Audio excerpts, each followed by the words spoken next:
It starts with a phone call in the summer of 1983.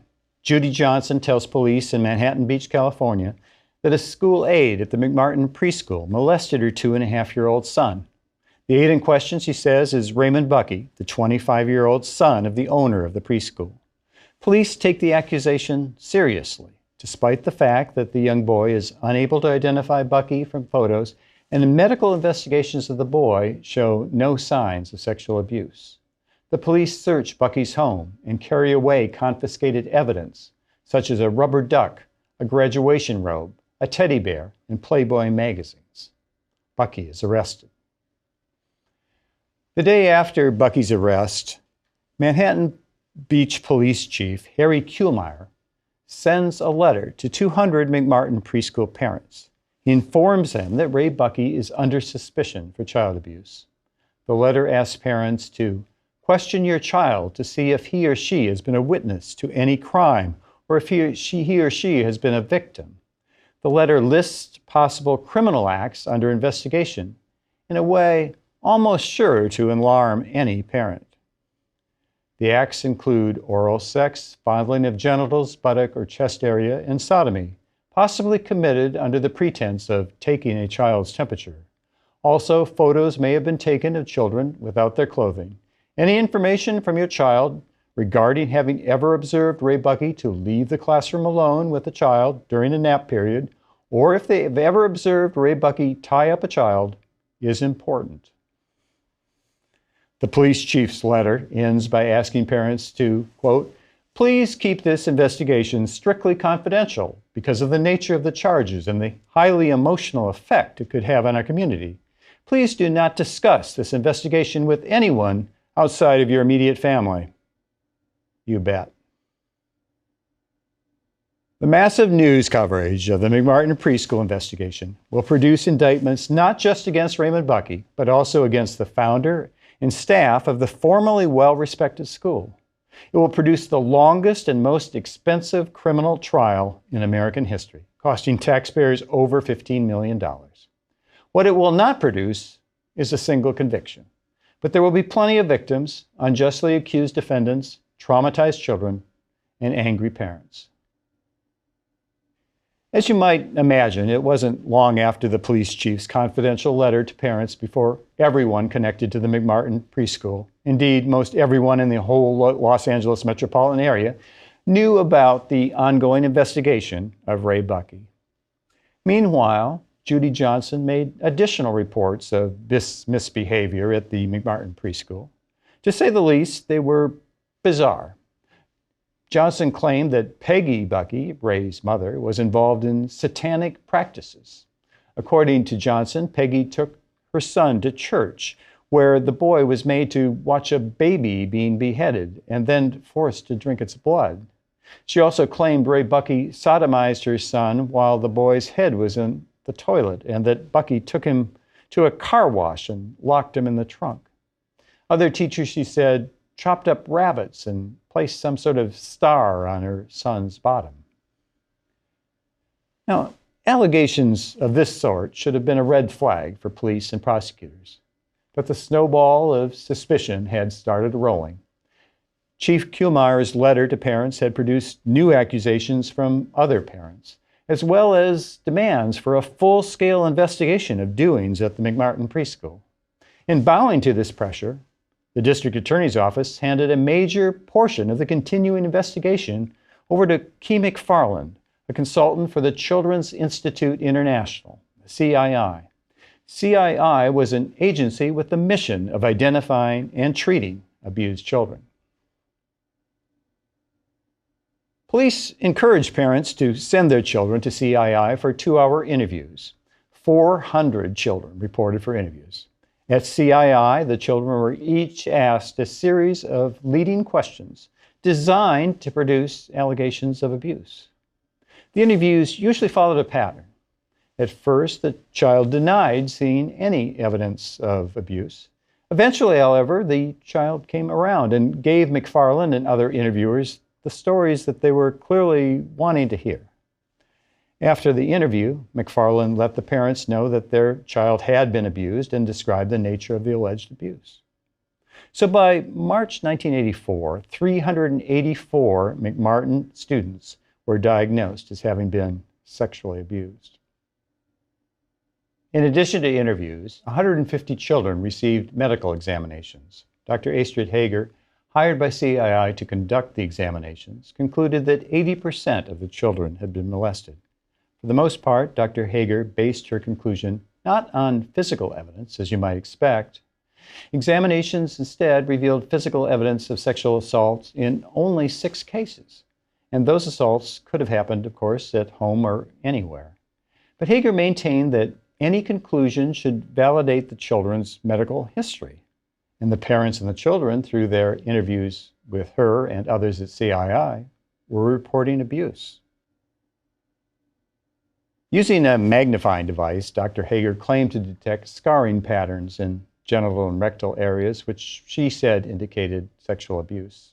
Other researchers, however, insisted that the scarring patterns that CII's doctors saw were common, even in children with no history of sexual abuse. And when a nationally recognized child abuse expert conducted blind studies using Dr. Hager's slide, the result was no correlation between the evaluations of the medical experts. In March 1984, a grand jury indicted Ray Buckey, his mother Peggy Buckey, his sister Peggy Ann Buckey, and Virginia McMartin, who had founded the preschool 30 years earlier. The grand jury also indicted 3 other female teachers at the school. The McMartin 7 faced a total of 115 counts of child sexual abuse. 2 months later, an additional 93 counts were added.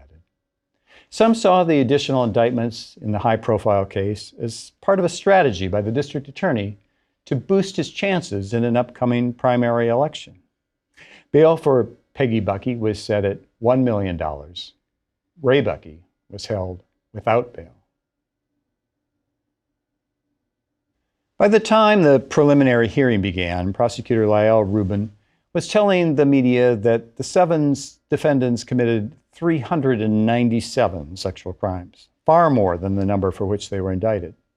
She told the press that 30 additional individuals associated with the McMartin preschool were under investigation.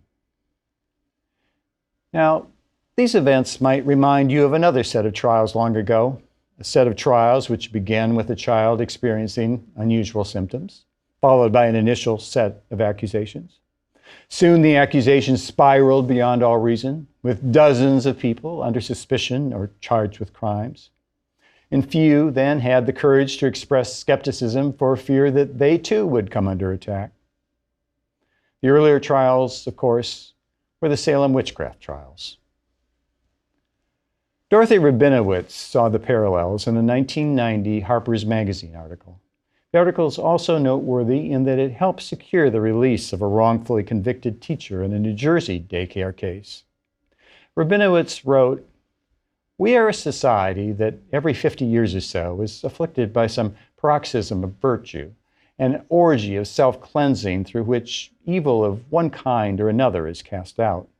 From the witch hunts of Salem to the communist hunts of the McCarthy era to the current shrill fixation on child abuse, there runs a common thread of moral hysteria. After the McCarthy era, people would ask, but how could it have happened? But how could the presumption of innocence have been abandoned wholesale?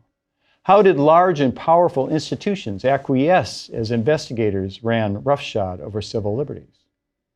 Years from now, people will doubtless ask the same questions about our present era, a time when the most improbable charges of abuse find believers, when it is enough only to be accused by anonymous sources to be hauled off by investigators, a time when the hunt for child abusers has become a national pathology.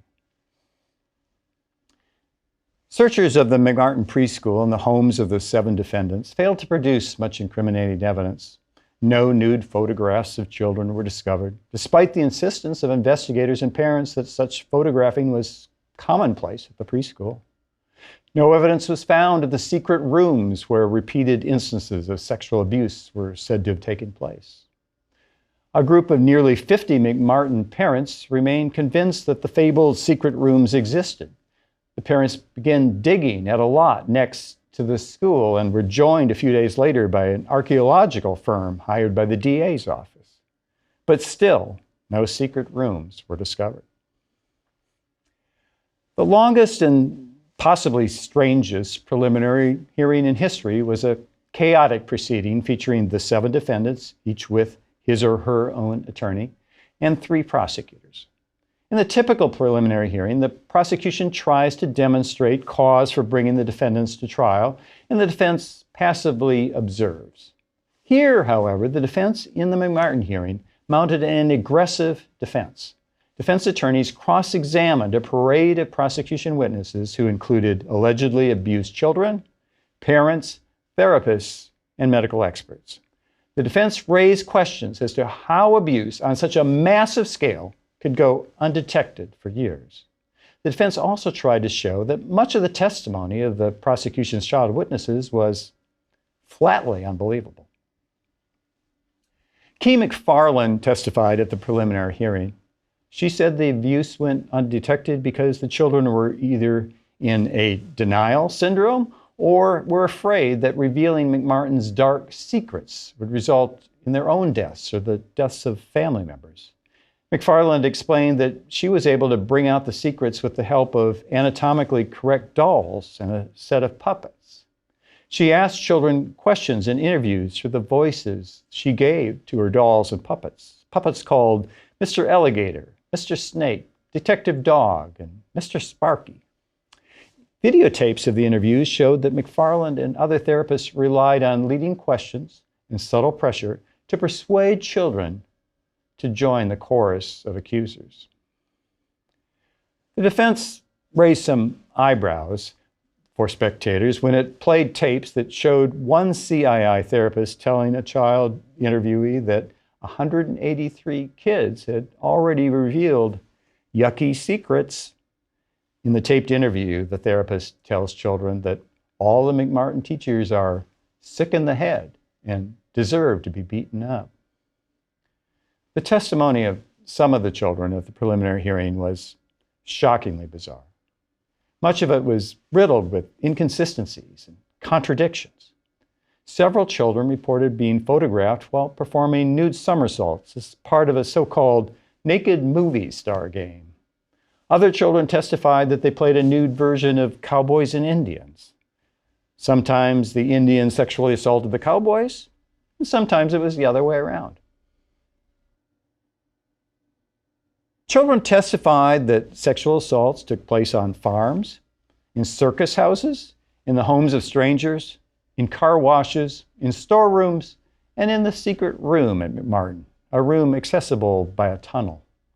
One boy told of watching animal sacrifices performed by McMartin teachers wearing robes and masks in a candlelit ceremony at the local Episcopal church. In response to a defense question, the boy added that the kids at the church ceremony were forced to drink the blood of the sacrificed animals. And perhaps strangest of all was the testimony of one boy who said that the McMartin teachers took students to a cemetery where the kids were forced to use pickaxes and shovels to dig up coffins. Once the coffins were removed from the ground, according to the child, they were opened up and McMartin teachers began hacking the bodies with knives. The strangeness of the preliminary hearing caused some members of the prosecution's own team to express doubts about their case. One prosecutor was quoted as saying, "Kee MacFarlane can make a 6-month-old baby say he was molested." A meeting was called to discuss prosecution strategy. Over a dozen members of the DA's office attended and listened to arguments about the evidence. In the end, the DA's office decided to drop charges against all defendants except Ray Buckey and Peggy Buckey. The case had already cost Los Angeles County $4 million. The trial had yet to begin. A legal bombshell exploded before the trial opened in the courtroom of Judge William Pounders. It came from an independent filmmaker who was producing a documentary on the McMartin trial. The filmmakers turned over to both California AG's office and the defense attorneys copies of a taped interview with McMartin prosecutor Glenn Stevens. In the interview, Stevens acknowledged that the children were embellishing their stories of sexual abuse. Stevens even said, quote, "We had no business being in court." And he admitted on tape that prosecutors withheld potentially exculpatory information from defense attorneys. The evidence concerned the serious mental instability of the original complainant in the case, Judy Johnson. The withheld evidence also indicated that Johnson's son failed to identify Ray Buckey in a police lineup, a fact that the defense did not know. Based on these revelations, defense attorneys moved to have all charges against Ray and Peggy Buckey dismissed. The trial judge scolded the prosecutors in harsh terms, but denied the motion. Jury selection took weeks. The 12 jurors finally selected included 8 males and 4 females. All but 2 jurors had at least some college education. Defense attorneys said they were pleased with the jury. In many ways, the trial was a condensed version of the preliminary hearing. The prosecution attempted to prove widespread sexual abuse of McMartin children. The defense tried to prove that the whole show was driven by the suggestive and overzealous interview techniques of the crusading therapists of CII. But now there were only 2 rather than 7 defendants. There were fewer charges, fewer attorneys, and fewer witnesses. Still, by any measure, it was a major trial.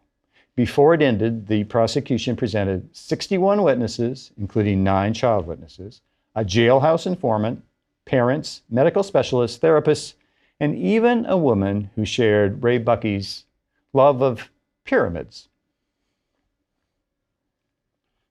Opening statements in the McMartin trial were delivered on July 14, 1987.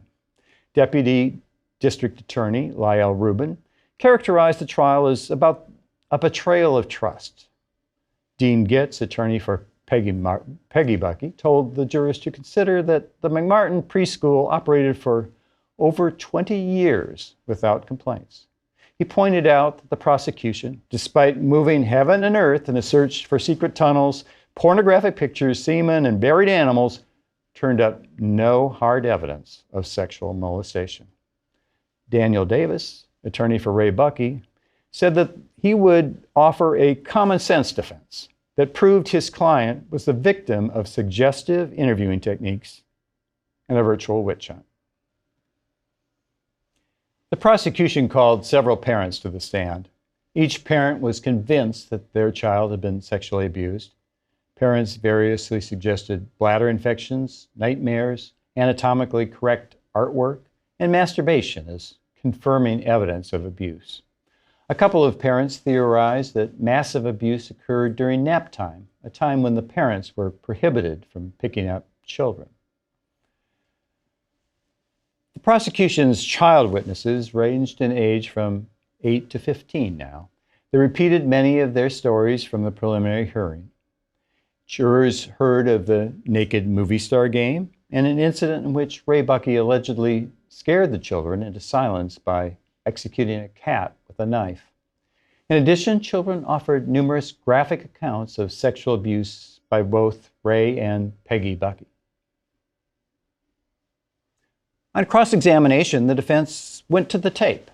The defense played videotape interviews at CII in which the children initially denied that they were molested. The defense then pointed out how the therapists from CII coached and rewarded children in an effort to elicit the right answers. The right answer being, of course, that they were molested. The defense made an effort to call a child witness of its own.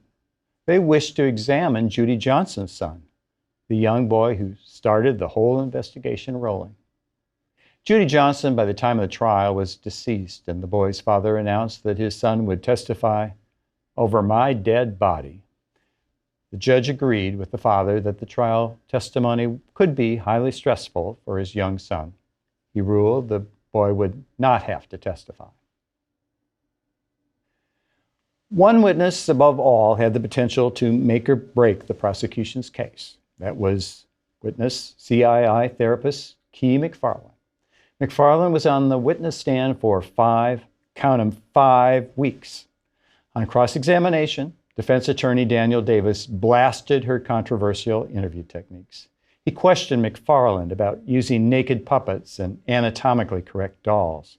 He demanded to know why she told kids she interviewed that other children had already reported instances of sexual abuse. Couldn't that put peer pressure on the children to bias their answers?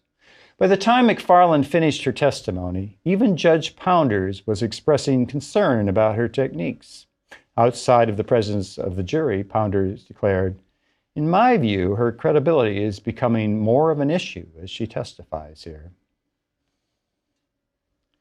The defense produced an expert witness, a professor of psychiatry, who further discredited MacFarlane's interview techniques. The professor criticized MacFarlane for presenting children with a script that discouraged spontaneous information. He said her methods encouraged children to supply answers that would please mother and father and show themselves to be good detectives.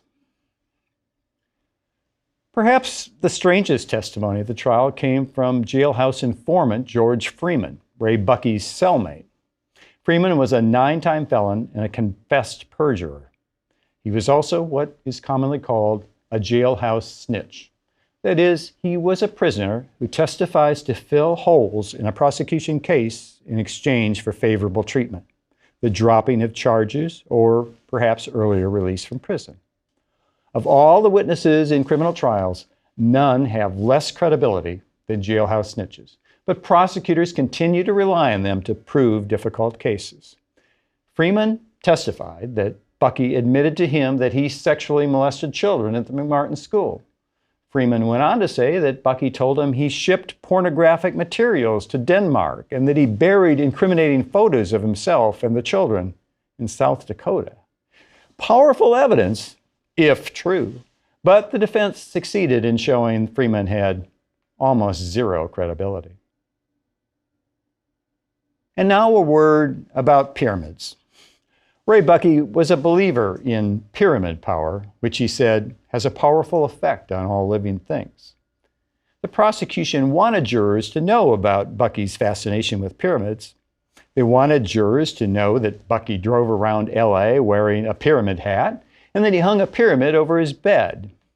The prosecution argued that the pyramid evidence undercut Bucky's argument that she would never hire an unfit teacher at the McMartin Preschool. Would you want your kids cared for by a teacher who believed in pyramid power? Prosecutors also argued that the pyramid obsession made more credible one child's testimony that Ray was involved in satanic-like rituals. Judge Pounders agreed to let the jury hear the pyramid evidence. A personal note here, the pyramid hat introduced in the McMartin trial, it now resides in my office. It came boxed in a set of trial records and exhibits donated to my law school. I almost never wear it. Pyramids related to another goal of the prosecution. The prosecution wanted to show that Bucky did not have normal sexual relations with women and, therefore, at least they contended, was more likely to be a pedophile. Investigators from the DA's office tracked down a Montana woman who had met Bucky at a pyramid convention in Reno 7 years earlier. The woman told investigators that she tried to seduce Bucky, but that her attempts failed. Unfortunately for the prosecution, the strategy backfired. After talking with defense lawyers, the woman, Barbara Goals, changed her story. Called as a defense witness, she testified that she lied to investigators to protect my reputation. Goals said she was about to be married at the time and her fiancé and future children were people she had to think about. Goals told jurors that the truth was she did indeed have sexual relations with Bucky at the Fantasy Inn in South Lake Tahoe. She also testified that after watching Bucky interact with small children, she was sure there was no possibility that Bucky could have molested children. After her testimony, prosecutor Liu Rubin fumed. "She's lying," she told reporters. "This lady is straight out of Central Casting." Media attention peaked when the defendants themselves took the stand. When asked whether she ever molested those children, Peggy said, never. Ray also denied each and every prosecution charge, including ones the defense saw as ridiculous. He denied, for example, ever killing a horse with a baseball bat, as one child had testified. He noted that he was not even teaching at the school during many of the times in which he was accused of abusing children. In cross-examination, prosecutor Lael Rubin kept hammering Bucky with questions that some saw as irrelevant. She succeeded in getting Bucky to admit that sometimes he did not wear underwear and that he owned several sexually explicit adult magazines. She also accused Bucky of fabricating his sexual relationship with Goals in order to hide his attraction to children. On November 2nd, 1989, after nearly 30 months of testimony, the case went to the jury. The jury spent another 2.5 months deliberating its verdict. In the end, the jury acquitted on most of the 65 charges, including all of the charges against Peggy Bucky. On 13 charges against Ray Bucky, the jury announced that it was hopelessly deadlocked. Jury foreman Louis Chang explained the vote to reporters. The interview tapes were too biased, too leading. That's the main crux of it. Another juror told reporters, whether I believe he did it and whether it were proven were very different. A third juror told the press that the experience taught her to be more cautious. I now realize how easily something can be said and misinterpreted and blown out of proportion. Judge Pounders offered his own appraisal of the verdict. I was not surprised by the verdict. I would not have been surprised at any decision the jury made. Child protection groups and parents pressured prosecutors to retry Ray Bucky. 500 people, including many McMartin parents, marched through the streets of Manhattan Beach carrying signs with messages such as, "We believe the children." One McMartin parent called the verdict in the first trial a crime almost equal to the crime that occurred outside the courtroom. A television poll showed 87% of the respondents thought the Buckys were guilty. So after internal debate, District Attorney Ira Reiner signed off on the retrial. Now, the second trial was much more focused. It involved only 8 counts of molestation and 3 children. The prosecution presented its entire case in just 13 days as compared to the 15 months of the first trial. One of the witnesses was a mother who, on the stand, glared at Ray Bucky and announced, "I'm so angry at you, I could kill you right now." The prosecution chose not to call CII interviewer Kee MacFarlane. Instead, MacFarlane was called as a defense witness. Jury deliberations after the 3-month trial were described by one juror as excruciating. The jury ended its deliberations deadlocked on all 8 counts. The jury leaned toward acquittal on 6 of the counts, split evenly on 1, and leaned toward conviction on 1 final count. Following the mistrial, District Attorney Reiner decided not to try Ray Bucky a 3rd time. All charges against him were dropped. The DA's decision did not mean, of course, that Ray Bucky was innocent of all charges. On that question, we might say the jury will be forever out. The McMartin preschool abuse trial was long and it was costly. For the defendants, the cost of the trial included lengthy terms in jail. Ray Bucky spent 5 years in jail before finally being released on bail.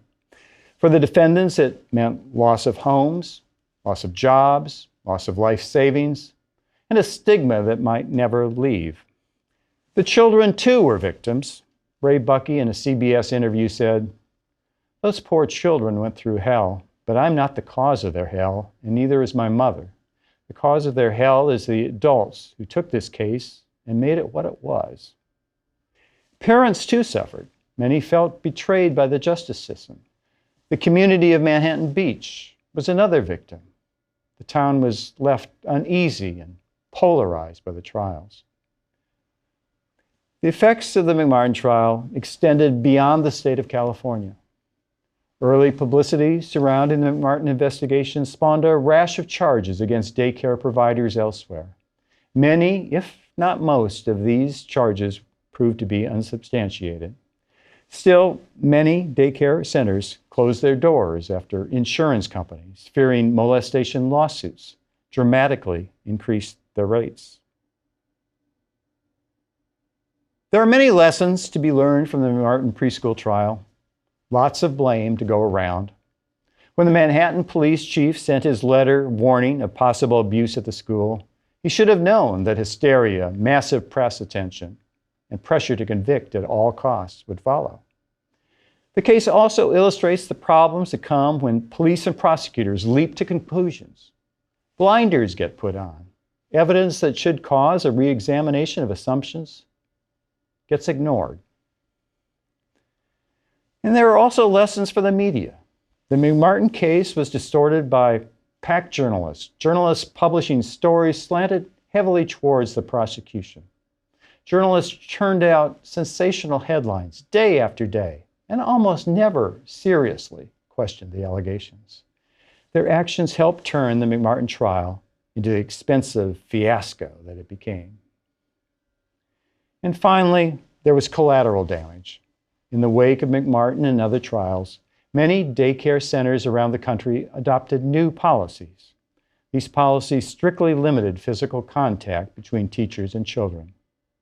Daycare centers feared that touching might wrongfully be interpreted as abuse. Every parent knows there are times when a child needs a hug, and often, because of McMartin, the hugs weren't there.